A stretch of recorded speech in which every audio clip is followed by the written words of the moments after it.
Madame Provencher entre en classe et les élèves se lèvent pour lui dire bonjour. Bonjour Madame Provencher. Bonjour les élèves. Aujourd'hui on va faire de l'univers social. Nous allons étudier les ressources naturelles dans les régions administratives de Québec à 1980. Provencher désigne les ressources principales.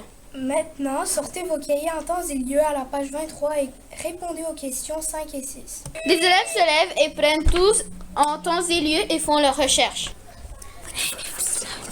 Nous avons visionné un documentaire sur les morues. Mais pourquoi? Pour approfondir nos connaissances à propos des ressources naturelles au Québec.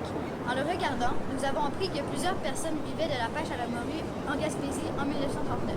Après les avoir pêchés, ils prenaient les bonnes parties puis les faisaient sécher. Finalement, ils les vendaient dans des commerces pour faire de l'argent. C'était le métier de pêcheur de morue en 1939.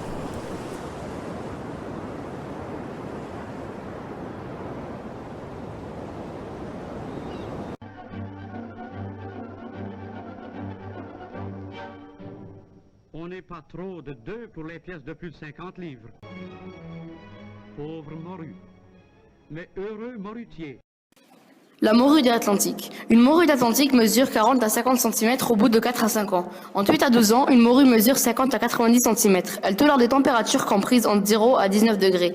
En moyenne, une morue d'Atlantique présente 2 et 5 kg. On les retrouve principalement au Bonnet flamand, sur les bancs de Terre-Neuve, dans le golfe du Saint-Laurent, dans la plateforme de la Nouvelle-Écosse, dans le golfe du Maine et au sud du cap Elteforal. Ils vivent dans les eaux froides.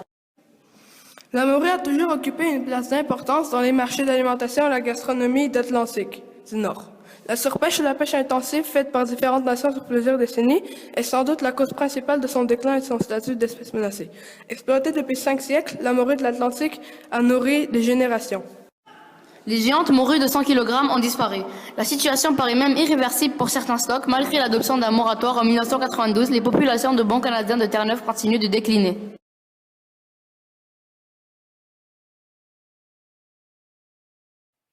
Jean, le pêcheur de morue, voguait toujours sur l'océan. Après quelques jours en bateau, il arriva sur une île et s'y installa. Il pêchait tous les jours. Un matin, Jean se réveilla. Mais hélas, toutes ses réserves de poissons avaient disparu. Par contre, ses fruits et légumes étaient encore là.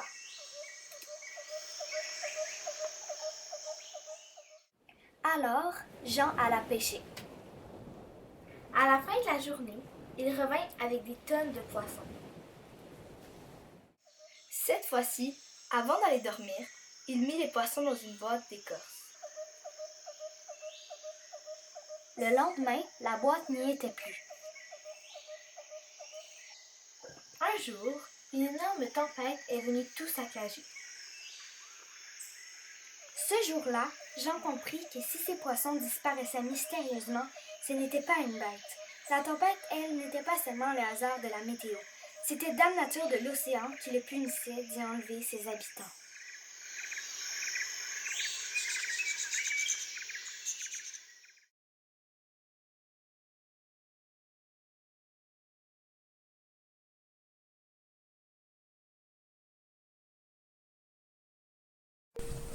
Il est né le 21 juillet 1899 à Oak Park, Illinois, aux États-Unis.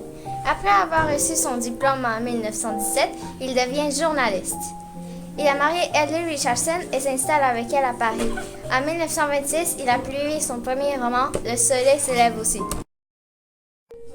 Et son deuxième, L'adieu aux armes, parle de la Première Guerre mondiale, sorti en 1929. Aussi, il a publié Le vieil homme et la mer en 1952. Malheureusement, le 2 juillet 1961, Ernest Hemingway s'est suicidé à l'aide d'une arme à feu. Le vieil homme et la mer décrit le combat épique entre un vieux pêcheur expérimenté et un gigantesque marlin. Finalement, le pêcheur est vainqueur. Le poisson est si gros qu'on ne peut pas le mettre sur le bateau.